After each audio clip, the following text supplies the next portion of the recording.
ಮಾಮನೆ ಮನಗುಂಡಿ ಬಸವಾನಂದ ಮಹಾಸ್ವಾಮೀಜಿ ಅವರು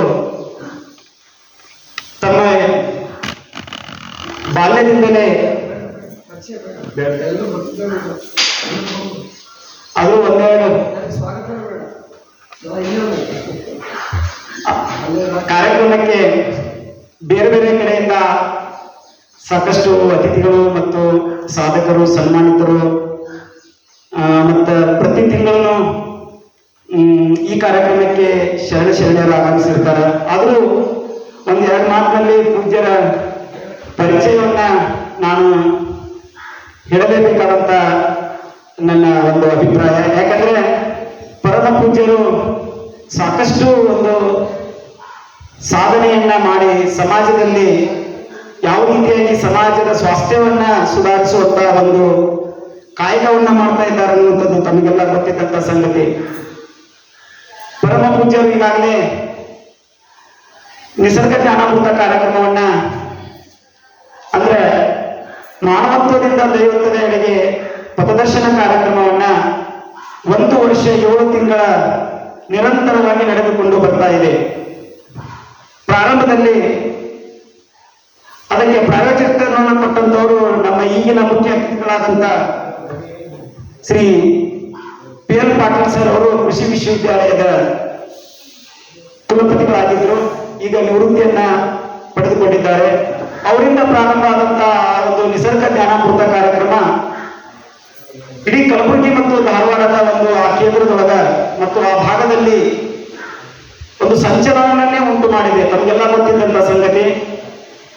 ಕೇವಲ 15 ನಿಮಿಷದ ಒಳಗಡೆ ಅಂದ್ರೆ ಪೂಜೆಗೆ ಸಿಗುವಂತದ್ದು ಕೇವಲ 10 ನಿಮಿಷದ ಒಂದು ಆ ಮಾತುಗಳು.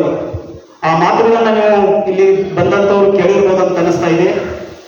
ಮೊನ್ನೆ ಗುರುವಾರ ನಡೆದಂಥದ್ದು 76ನೇ ಸಂಚಿಕೆ ಕಾರ್ಯಕ್ರಮ.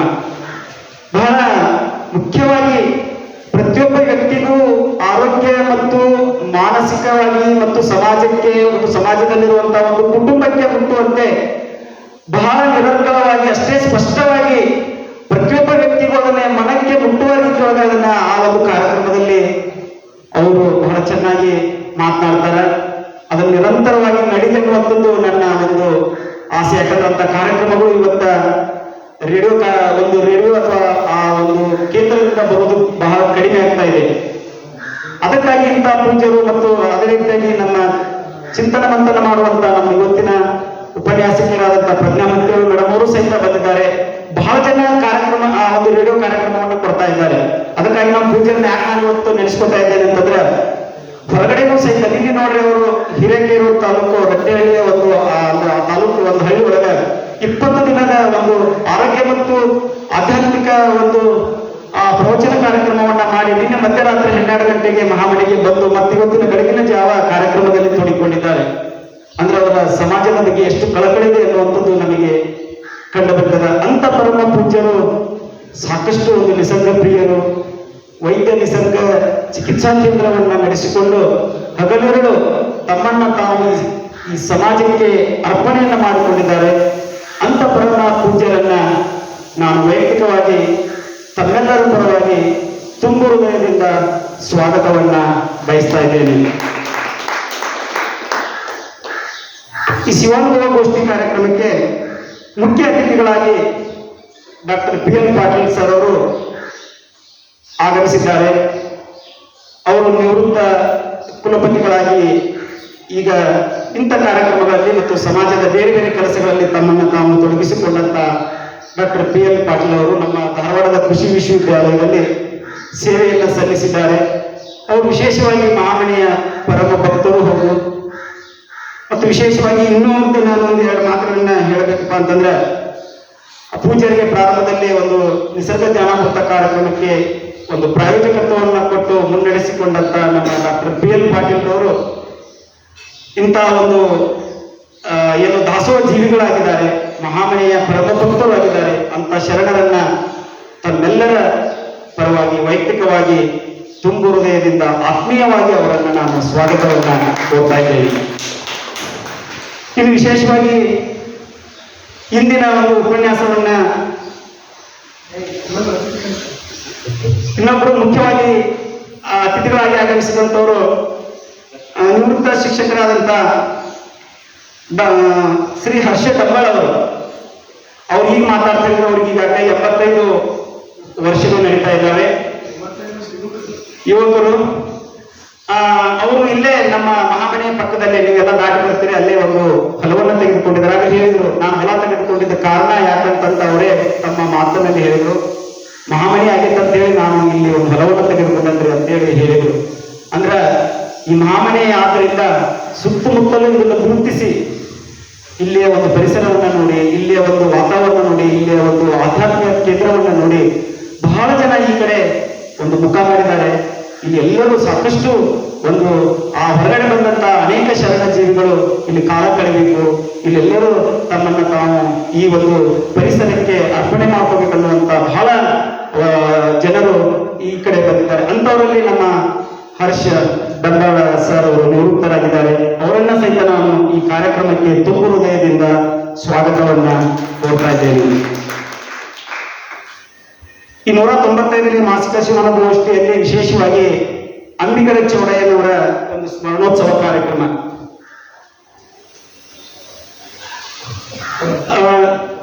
ನಾನು ಗುರುನಾಥ್ ಇನ್ನೊಬ್ಬರು ಮುಖ್ಯ ಅತಿಥಿಗಳಾಗಿ ಆಗಮಿಸಿದಂತ ಶರಣರಾದಂತಹ ಗುರುನಾಥ್ ಹುಗಾರ್ ಅವರು ಶಿಕ್ಷಣ ಇಲಾಖೆಯಲ್ಲಿ ಅವರು ಉಪನಿರ್ದೇಶಕರಾಗಿ ಸೇವೆಯನ್ನು ಸಲ್ಲಿಸಿದ್ದಾರೆ. ಅಂತ ಶರಣರು ಈ ಕಾರ್ಯಕ್ರಮಕ್ಕೆ ಆಗಮಿಸಿದ್ದಾರೆ.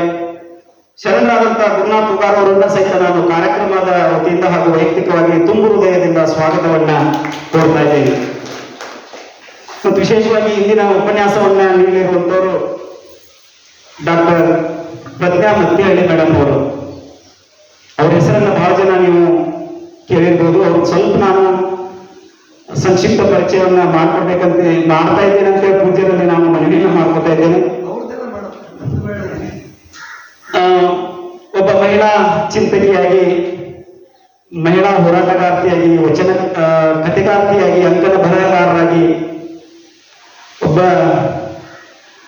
ಪ್ರವಾಚಕರಾಗಿ, ಉತ್ತಮ ಪ್ರವಾಚಕರಾಗಿ ಬಹಳ ಅತ್ಯುತ್ತಮವಾದಂತಹ ಒಂದು ಸೇವೆಯನ್ನ ನೀಡ್ತಾ ಇದ್ದಾರೆ ಈ ಒಂದು ಸಮಾಜಕ್ಕೆ. ಅವರು ಉತ್ತರ ಕನ್ನಡ ಜಿಲ್ಲೆಯ ಸಿರ್ಸಿಯಲ್ಲಿ ಏಪ್ರಿಲ್ 2, 1969ರಂದು ಜನನ ಆಗ್ತದೆ. ನೋಡ್ರಿ, ಅವ್ರ ಹೆಸರೇ ಸೂಚಿಸುವಂತೆ ಪ್ರಜ್ಞಾ ಅಂತೇಳಿ ಹೆಸರು. ಪ್ರಜ್ಞಾ ಅಂದ್ರೆ ನಾವು ಇದನ್ನ ಸಂಸ್ಕೃತ ಮೂಲದ ಒಂದು ಸುಂದರವಾದಂತಹ ಹೆಣ್ಣು ಮಕ್ಕಳಿಗೆ ಇಡುವಂತ ಇದೊಂದು ಹೆಸರು ಪ್ರಜ್ಞಾ ಅಂತೇಳಿ. ಇನ್ನೊಂದು ನಾವು ಅರ್ಥದಲ್ಲಿ ನೋಡೋದಾದ್ರೆ ಮುಂದೆ ಅದಕ್ಕೆ ಜ್ಞಾನ, ತಿಳುವಳಿಕೆ, ತೀಕ್ಷ್ಣವಾದಂತ ಒಂದು ಅರಿವು, ಪ್ರಜ್ಞೆ ಅಂತೇಳಿ ಹಿಂಗೆ ನಾವು ಅದನ್ನ ತಿಳ್ಕೊತೀವಿ. ಮುಂದುವರೆದು ಬೌದ್ಧಿಕತೆ ಮತ್ತು ಜ್ಞಾನದ ಸಂಕೇತವಾಗಿರುವಂತ ಆ ಸರಸ್ವತಿ ದೇವಿಯ ಇದಿಯೂ ಸಹಿತ ಹೆಸರನ್ನ ಕರೀತಾ ಇದ್ರು ಅಂತ ಹೇಳಿ ನಮಗೆ ಅದನ್ನ ನಾವು ತಿಳ್ಕೋಬಹುದು.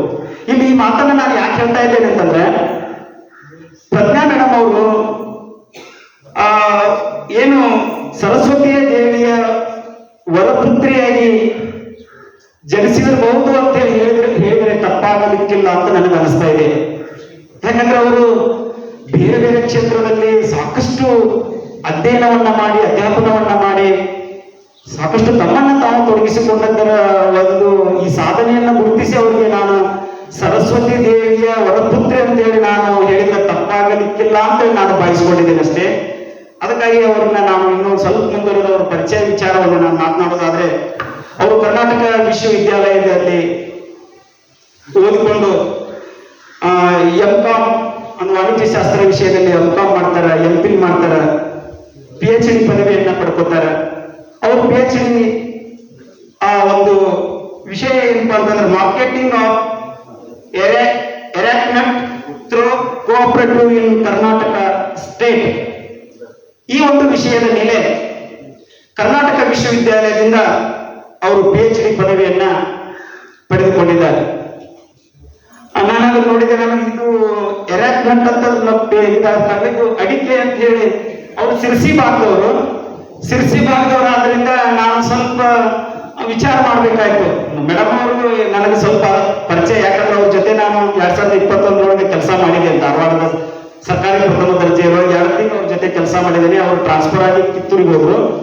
ಅಷ್ಟಕ್ಕೆ ನನಗೆ ಪರಿಚಯ, ಯಾಕಂದ್ರೆ ಅವ್ರು ವಾಣಿಜ್ಯ ಶಾಸ್ತ್ರದವರು, ನಾನು ಕನ್ನಡ ಉಪನ್ಯಾಸಕರಾದ್ದರಿಂದ ಅವ್ರು ನನಗೆ ಆಗ್ಲೇ ಹೇಳ್ತಿದ್ರು, ಮಕ್ಕಳಿಗೆ ಬಹಳ ಚೆನ್ನಾಗಿ ಬೋಧನೆ ಮಾಡಬೇಕು, ಮಕ್ಕಳಿಗೆ ಪರೀಕ್ಷೆ ಪ್ರಶ್ನೆಗಳನ್ನ ಹೇಗೆ ಕೇಳ್ತಾರೆ ಅನ್ನೋದು ನನಗೆ ಅದು ಸಹಿತ ನನಗೆ ನೆನಪಾಗ್ತದೆ. ಯಾಕಂದ್ರೆ ಅಂಥವ್ರು ಬೇಕು. ದೊಡ್ಡವರು ಸಣ್ಣವ್ರಿಗೆ ಹೇಳಿದ್ರೆ ದೊಡ್ಡವ್ರ ಮಾತನ್ನ ಸಣ್ಣವರು ಅದನ್ನ ಪಾಲಿಸ್ಬೇಕು ಅಂತವ್ರು ಹೇಳೋರು ಕಡಿಮೆ ಆಗಿದ್ದಾರೆ. ಅಂಥವ್ರ ಮಾತುಗಳನ್ನು ಕೇಳಿ ಇವತ್ತು ನಾವು ವಿದ್ಯಾರ್ಥಿಗಳಿಗೆ ಅದನ್ನು ಸಹಿತ ನಾವು ಒಂದು ವರ್ಗಗಳಲ್ಲಿ ಅದನ್ನ ತೊಡಗಿಸಿಕೊಂಡಿದ್ದೇವೆ ಅಂತ ಪ್ರಜ್ಞಾ ಮತ್ತೆ ಹಳ್ಳಿ ಮೇಡಮ್ ಅವರು ಅವರ 1996ರಿಂದ ಅವರ ಸೇವೆಯನ್ನ ಪ್ರಾರಂಭ ಮಾಡ್ತಾರೆ. ಪ್ರಾರಂಭದಲ್ಲಿ ಅವರು ಅಳ್ನಾವರ, ಹುಬ್ಬಳ್ಳಿ, ನರಗುಂದ, ಧಾರವಾಡ ಹೀಗೆ ಬೇರೆ ಬೇರೆ ಕಡೆ ಸರ್ಕಾರಿ ಪ್ರಥಮ ದರ್ಜೆ ಕಾಲೇಜೊಳಗ ಸೇವೆಯನ್ನು ಸಲ್ಲಿಸ್ತಾ ಈಗ ಪ್ರಸ್ತುತವಾಗಿ ಬೆಳಗಾವಿ ಜಿಲ್ಲೆಯ ಚನ್ನಮಣ್ಣ ಕಿತ್ತೂರು ಅಲ್ಲಿ ಸರ್ಕಾರಿ ಪ್ರಥಮ ದರ್ಜೆ ಕಾಲೇಜಿನೊಳಗ ಸೇವೆಯನ್ನ ಸಲ್ಲಿಸಿಕೊಂಡು ಬರ್ತಾ ಇದ್ದಾರೆ. ಮತ್ತು ಮುಖ್ಯವಾಗಿ ಇವರು ಭಾರತದ ಪ್ರತಿಷ್ಠಿತ ವಿದ್ಯಾಸಂಸ್ಥೆಗಳಲ್ಲಿ ಸಾಕಷ್ಟು ಉಪನ್ಯಾಸವನ್ನ ನೀಡಿದ್ದಾರೆ. ಯಾಕಂದ್ರೆ ಅವರು ಕೆಲವೊಮ್ಮೆ ನಾನು ನೋಡ್ಕೊಂಡೆ, ನಿಮಾನ್ಸ್ ಅಂತ ಬರ್ತದ, ಮತ್ತು ಅಲ್ಲಿ ಬೇರೆ ಬೇರೆ ಸಾಕಷ್ಟು ಕಡೆ ಅವರು ತಮ್ಮ ಉಪನ್ಯಾಸವನ್ನು ವಿದ್ಯಾರ್ಥಿಗಳಿಗೆ ಕೊಟ್ಟಿದ್ದಾರೆ. ಅದನ್ನೆಲ್ಲವನ್ನ ಹೇಳ್ಕೊಂತ ಹೋದ್ರೆ ಮತ್ತು ನಮ್ಮದೇ ಒಂದು ಉಪನ್ಯಾಸ ಆಗ್ಬಾರ್ದು. ಅದಕ್ಕಾಗಿ ನಾನು ಸಾಧ್ಯದಷ್ಟು ಸಂಕ್ಷಿಪ್ತವಾಗಿ ಅವ್ರ ವಿಚಾರಗಳನ್ನ ಹಂಚ್ಕೋಬೇಕಂತೇಳಿ ನಾನು ಇಲ್ಲಿ ಹೇಳ್ತಾ ಇದ್ದೇನೆ. ಅವ್ರ ವಿಶೇಷವಾದಂತಹ ಒಂದು ಆಸಕ್ತಿ ಕ್ಷೇತ್ರ ಅಂತಂದ್ರೆ ಒಂದು ಕನ್ನಡ ಸಾಹಿತ್ಯ. ನೋಡು, ವಾಣಿಜ್ಯ ಶಾಸ್ತ್ರದ ವಿಷಯದಲ್ಲಿ ಇದ್ರೂ ಸಹಿತ ಕನ್ನಡ ಸಾಹಿತ್ಯದಲ್ಲಿ ತಮ್ಮನ್ನ ತಾವು ತೊಡಗಿಸಿಕೊಂಡು ಅವರು ಅದರಲ್ಲಿ ಕವಿಯತ್ರಿಯಾಗಿ, ಕಥೆಗಾರಿಕೆಯಾಗಿ, ಉತ್ತಮ ಪ್ರವಾಚಕರಾಗಿ ಹಾಗೂ ಪ್ರಜಾವಾಣಿ ಪತ್ರಿಕೆ ಮತ್ತು ಇನ್ನೂ ಬೇರೆ ಬೇರೆ ಪತ್ರಿಕೆಗಳಲ್ಲಿ ಸಾಕಷ್ಟು ಅಂಕಣ ಬರಹಗಾರರಾಗಿ ಅವರ ಲೇಖನಗಳು ಇಂದಿಗೂ ಸಹಿತ ಆ ಪತ್ರಿಕೆಗಳಲ್ಲಿ ಬರ್ತಾ ಇದ್ದಾರೆ. ಅಂತ ಒಬ್ಬ ಬರಹಗಾರ್ತಿಯಾದಂಥ ಪ್ರಜ್ಞಾ ಮತ್ತಿಹಳ್ಳಿ ಮೇಡಮ್ ಅವರು ಅವರ ಸಾಹಿತ್ಯದಲ್ಲಿ ಉತ್ತರ ಕರ್ನಾಟಕದ, ವಿಶೇಷವಾದಂಥ ಉತ್ತರ ಕರ್ನಾಟಕದ ಭಾಷಾ ಸೊಗಡು ಬಹಳ ಚೆನ್ನಾಗಿ ಎದ್ದು ಕಾಣಿಸ್ತದ. ಯಾಕೆ ಮಾತಾಡ್ತಾ ಇದ್ದೇನೆ ಅಂತಂದ್ರೆ ಅಪರ ಅವರು ಬರೆದಂತ ಕೆಲವು ಕೃತಿಗಳಲ್ಲಿ ಪದ್ಯ ಇರ್ಬೋದು, ಗದ್ಯ ಇರ್ಬೋದು, ಪ್ರಬಂಧ ಇರ್ಬೋದು, ಈಗ ಕರ್ನಾಟಕ ವಿಶ್ವವಿದ್ಯಾಲಯದಲ್ಲಿ ಪಠ್ಯಗಳಾಗಿದ್ದಾವೆ, ಹಾವೇರಿ ವಿಶ್ವವಿದ್ಯಾಲಯದಲ್ಲಿ ಪಠ್ಯಗಳಾಗಿದ್ದಾವೆ ವಿದ್ಯಾರ್ಥಿಗಳಿಗೆ. ಆ ವಿಷಯಗಳನ್ನ ನಾವು ಓದ್ತಾ ಇದ್ದೇವೆ, ನೋಡ್ತಾ ಇದ್ದೇವೆ. ವಿಶೇಷವಾಗಿ ಅವರು ಉತ್ತರ ಕನ್ನಡದವರಾದರೂ ಸಹಿತ ಉತ್ತರ ಕರ್ನಾಟಕದ ಭಾಷಾ ಸೊಗಡನ್ನ ಅವರು ಬಹಳ ಚೆನ್ನಾಗಿ ಬಳಸಿಕೊಂಡಿದ್ದಾರೆ. ಒಂದ್ ಮಾತನ್ನ ರಂಗೋಲಿ ಅನ್ನುವಂಥ ಒಂದು ಪದ್ಯ ಬರೆದಿದ್ದಾರೆ. ಇದೇನ್ರಿ ರಂಗೋಲಿ ಅಂತಂದ್ರೆ ಅದರ ರಂಗೋಲಿ ಅಂದ್ರೆ ಏನನ್ನುವಂಥದ್ದು ನಮ್ಮ ಆ ಹಿಂದಿನ ಮಹಿಳೆಯರ ಗೃಹಿಣಿ ಆದಂತ ಒಂದು ನೋವಿನ ವಿಚಾರಗಳನ್ನ ಎಷ್ಟು ಸಹಿಸಿಕೊಂಡು ಆಕಿ ನೊಂದು ಬೆಂದು ಅದ್ರ ಜೊತೆ ಬಾಳಿ ಬದುಕ್ತಾ ಇದ್ದಾರೆ ಅನ್ನುವಂಥದ್ದು ನಮ್ಮ ಪದ್ಯದಲ್ಲಿ ಅವರು ಹೇಳಿದ್ದಾರೆ. ಹೀಗೆ ಅವರು ಮತ್ತ ಸಾಕಷ್ಟು ಕಾರ್ಯಕ್ರಮಗಳನ್ನ ನೀಡಿದ್ದಾರೆ. ನುರಿತ ಯಕ್ಷಗಾನ ಕಲಾವಿದರು ಆಗಿದ್ದಾರೆ. ರಂಗಾಯಣ ನಾಟಕ ಶಿಬಿರಗಳಲ್ಲಿ ಅಭಿನಯವನ್ನ ಮಾಡಿ ಒಂದು ಪ್ರಸಿದ್ಧಿಯನ್ನ ಪಡ್ಕೊಂಡಿದ್ದಾರೆ. ಒಟ್ಟಾರೆಯಾಗಿ ಅವ್ರ ಬಗ್ಗೆ ನಾನು ಹೇಳುವುದಾದ್ರೆ ಅವರು ಬಹುಮುಖ ಪ್ರತಿಭೆ ಉಳ್ಳಂತ ಒಬ್ಬ ಸಾಧಕಿ, ಸಾಧನೆ ಮಾಡುವಂತ ಒಬ್ಬ ಪ್ರವಾಚಕಿಯರಾಗಿದ್ದಾರೆ ಅನ್ನುವಂಥದ್ದನ್ನ ಹೇಳ್ತಾ ಅವರು ಈ ಕಾರ್ಯಕ್ರಮಕ್ಕೆ ಬಂದದ್ದು ಬಹಳ ನಮ್ಮ ಸುದೈವ. ಯಾಕಂದ್ರೆ ಅವರ ಮಾತುಗಳು, ಅವ್ರ ವಿಚಾರಗಳು ಬಹಳ ಸ್ಪಷ್ಟವಾಗಿ ಬರ್ತಾವ. ಅದಕ್ಕೆ ಅವ್ರ ವಿಚಾರಗಳನ್ನ ಕೇಳೋಣ ಅನ್ನುವಂಥದ್ದನ್ನ ನಾನು ಹೇಳ್ತಾ ಅವರಿಗೆ ವೈಯಕ್ತಿಕವಾಗಿ ಮತ್ತು ಕಾರ್ಯಕ್ರಮದ ವತಿಯಿಂದ, ತನ್ನೆಲ್ಲರ ವತಿಯಿಂದ ತುಂಬು ಹೃದಯದ ಸ್ವಾಗತವನ್ನ ಕೋರ್ತಾ ಇದ್ದೇನೆ. ಇಲ್ಲಿ ಸನ್ಮಾನಿತರ ಈ ಕಾರ್ಯಕ್ರಮದಲ್ಲಿ ಸನ್ಮಾನಗೊಳ್ಳುವಂತವರು ಶ್ರೀ ರಾಜೀವ್ ತೊಗರಿ ಅವರು ಆಟೋ ಚಾಲಕರು, ಬೆಂಗಳೂರಿನಿಂದ ಆಗಮಿಸಿದ್ದಾರೆ. ಆಟೋ ಚಾಲಕರು ಅವರನ್ನ ಸಹಿತ ನಾನು ಈ ಕಾರ್ಯಕ್ರಮಕ್ಕೆ ಸ್ವಾಗತವನ್ನ ಕೋರ್ತಾ ಇದ್ದೇನೆ.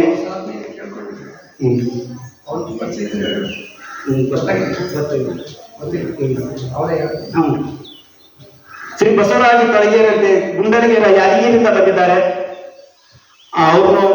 ಅವ್ರ ವೇದಿಕೆ ಮೇಲೆ ಈಗ ಬಂದಿದ್ದಾರೆ. ಅವ್ರಿಗೆ ಅಪ್ಪರು ಮಾತಾಡ್ಸಕ್ ಕೊಡ್ತಾರೆ. ಅವರ ವಿಚಾರಗಳನ್ನ ಅವರು ಕೆಲವು ಹಂಚ್ಕೋಬೇಕಂತ ನಾನು ಈ ಮೂಲಕ ಹೇಳ್ತಾ ಇದ್ದೇನೆ. ತ್ರಿಶಂಕು ಹುಣಸಿ ಅವರು ಅವ್ರ ವೇದಿಕೆ ಮೇಲೆ ಇದು ತ್ರಿಶಂಕು ಹಣಸಿ ಹೊಸಪೇಟೆಯಿಂದ, ಶರಣರು ಹೊಸಪೇಟೆಯಿಂದ ಆಗಮಿಸಿದ್ದಾರೆ.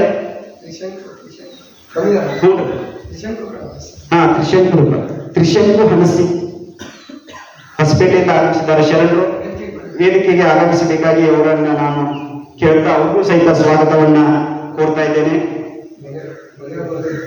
ಅದೇ ರೀತಿಯಾಗಿ ಶರಣರಾದಂತಹ ಪಾಪಣ್ಣ ಅವರು 93 ವರ್ಷದ ಇಳಿ ವಯಸ್ಸಿನ ಶ್ರೀ ರಾಮಣ್ಣ ಅವರು 93 ವರ್ಷದ ಇಳಿ ವಯಸ್ಸಿನವರು. ಅವರು ಪಾದಯಾತ್ರಾರ್ಥಿಗಳು. ಅವರು ಇಲ್ಲಿವರೆಗೆ 1,25,000 ಕಿಲೋಮೀಟರ್ಗಳನ್ನ 1,60,000 ಕಿಲೋಮೀಟರ್ಗಳವರೆಗೆ ಒಂದು ಪಾದಯಾತ್ರೆಯನ್ನ ಮಾಡಿದ್ದಾರೆ. ನೋಡ್ರಿ, ಭಾರತದ ಎಲ್ಲ ಪುಣ್ಯಕ್ಷೇತ್ರಗಳಲ್ಲಿ ಹೋಗಿ ಆ ದರ್ಶನವನ್ನ ಮಾಡಿ ಮತ್ತಿನ್ನೂ ಬೇರೆ ಬೇರೆ ಕಡೆ ಅವರು ಒಂದು ಪಾದಯಾತ್ರಾರ್ಥಿಗಳಾಗಿದ್ದಾರೆ. ಅಂಥವರು ಸಹಿತ ಈ ವೇದಿಕೆಗೆ ಆಗಮಿಸಿದ್ದಾರೆ. ಅವರನ್ನ ಸಹಿತ ನಾನು ತುಂಬು ಹೃದಯದ ಸ್ವಾಗತವನ್ನ ಕೋರ್ತಾ ಇದ್ದೇನೆ. ಇನ್ನು ಶರಣರಾದಂತ ಲಿಂಗೇಗೌಡ ದೊಡ್ಡಲಿಂಗಪ್ಪ ಕೃಷಿಕರು. ಲಿಂಗೇಗೌಡ ದೊಡ್ಡಲಿಂಗಪ್ಪ ಕೃಷಿಕರು ಸಾಕಿನ ಚಕಚೇರಿ ಹಾಸನದಿಂದ ಆಗಮಿಸಿದಂತ ಶರಣರು. ಅವರು ನಮ್ಮ ಪೂಜ್ಯರು ಸಹಿತ ಹಾಸನ ಭಾಗದವರು ಮೂಲತಃ. ಅದರಲ್ಲಿ ಸಾಕಷ್ಟು ಅವರಿಗೆ ಭಕ್ತಾದಿಗಳು ಮತ್ತು ಶರಣರು ಮತ್ತು ಅವರ ಮೂಲ ಮನೆತನದವರು ಅಲ್ಲಿ ಸಾಕಷ್ಟು ಪರಿಚಯಸ್ಥರಿಂದ ಅಲ್ಲಿ ಒಂದು ಒಡನಾಟ ಇದರಿಂದ ಪೂಜ್ಯರಿಗೆ ಈಗಲೂ ಸಹಿತ ಹಾಸನ, ಬೇಲೂರು ಆ ಕಡೆ ಸಾಕಷ್ಟು ಭಕ್ತರು ನಮ್ಮ ಮನೆಗೆ ಆಗಮಿಸ್ತಾರೆ. ಅಂಥವರಲ್ಲಿ ಇವತ್ತ ಲಿಂಗೇಗೌಡ ದೊಡ್ಡಲಿಂಗಪ್ಪ ಕೃಷಿಕರು ಆಗಮಿಸಿದ್ದಾರೆ. ಅವರನ್ನ ಸಹಿತ ನಾನು ಸ್ವಾಗತವನ್ನ ಕೋರ್ತಾ ಇದ್ದೇನೆ. ಇನ್ನೋರ್ವ ಶರಣಾದಂತ ರಾಮೇಗೌಡ ಚಿಕ್ಕೇಗೌಡರು ಒಣಕಮಾರ್ನಹಳ್ಳಿ ಹಾಸನದಿಂದ ಆಗಮಿಸಿದಂತ ಶರಣರು. ಅವರನ್ನ ಸಹಿತ ನಾನು ಈ ಕಾರ್ಯಕ್ರಮಕ್ಕೆ ತುಂಬು ಹೃದಯದಿಂದ ಸ್ವಾಗತವನ್ನ ಕೋರ್ತಾ ಇದ್ದೇನೆ.